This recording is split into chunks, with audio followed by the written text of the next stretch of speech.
Hey guys, welcome back to another Georaga Airsoft video. Today we're taking another look at the LCT LCKS74 NV because my research apparently didn't do the job properly. So thank you to all you guys who offered up your own knowledge and helped me learn. Keep it up. Any points you want to make, throw them in the comments because I always love learning from you.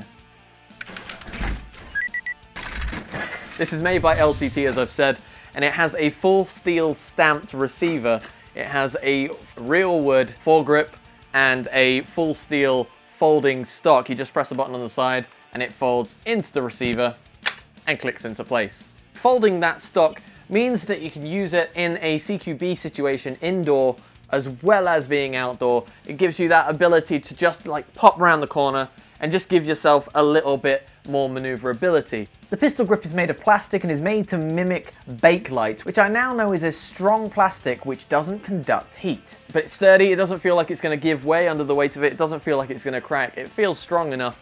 Moving further up into the center of the receiver, we have a selector switch, which allows you to switch between safe, full auto, and semi-auto. Now the good thing about this selector switch is that it's very stiff, which means you are going to know when you put it into place. It's got a nice click. The downside to it being so stiff though is that it will gradually leave marks from where you are switching so often. Now beyond that we have the full steel ejection port and cocking lever, and because it is full steel on full steel, the sound it makes is just, I mean, you can't tell me that doesn't sound good, right? On the top of the gun we have our traditional AK style sights. They're adjustable for windage and just add to the feel that this is the real thing. Now because this is modeled after the traditional AK, there are no rails, which means customizability is very minimal. You're not going to be able to put on any flashlights or scopes or lasers or anything like that. Unless of course you want to buy an attachable rail system which can be mounted on the pre-installed side mount on the left-hand side of the gun. Moving up past the gas block and the front sight, we have a steel flash hider which can be removed to replace with a suppressor if that's the way you want to go.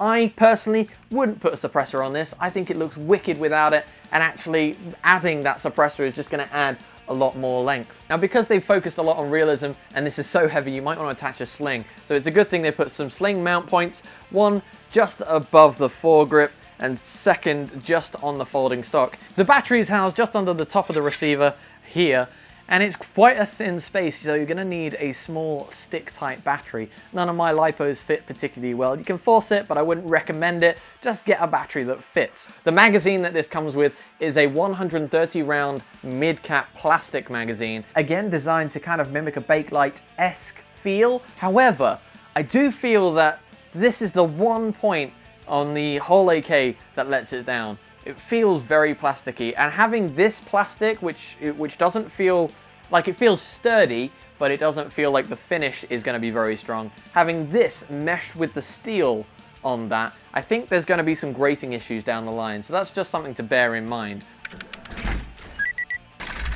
So internally we have a version 3 gearbox which does come pre-upgraded. That means it has a reinforced piston, an aluminium piston head and an aluminium cylinder head, an O-ring nozzle, a chrome plated cylinder and 7mm steel bushings. Now with those upgrades in mind, this gun is chronoing at an average of 313 to 314 feet per second using 0.2 gram BBs, which I guess might sound a little low. 314 is still a decent rate to be firing at both indoors and outdoors. And like I said, with those upgrades, you're going to be looking at more consistent performance in the long run, not just upping that feet per second value. Behind the ejection port is where you'll find your hop-up. It is a sliding style hop-up found on many AKs, and I've got to say, I'm not actually a big fan of this style of hop-up. It just feels a little bit flimsy, and that's more to do with the style rather than the parts that are used. It just doesn't feel quite secure enough. It feels very delicate to me. Having said that, the hop-up works absolutely fine. It functions, it does its job, and I guess that's all we really need from it. So with every gun there are both pros and there are cons. The pros with this being that the performance is there straight away because of that pre-upgraded gearbox.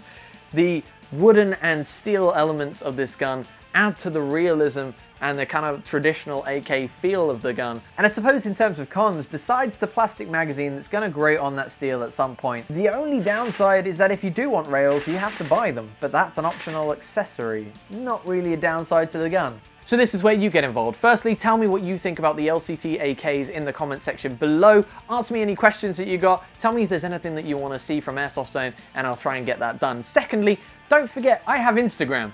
So you can follow me on Instagram for any kind of upcoming projects, any sneak peeks, or just random airsoft pictures that I kind of like. Thirdly, and this is really important, can you like the video? Can you share it with a friend who can then share it with a friend who can then share it with a friend? And it really does help the channel grow, and I really do appreciate it. But until next time, that is all I'm going to ask you to do. Don't forget, you can tweet me if you want to, and I will see you next time. Take it easy.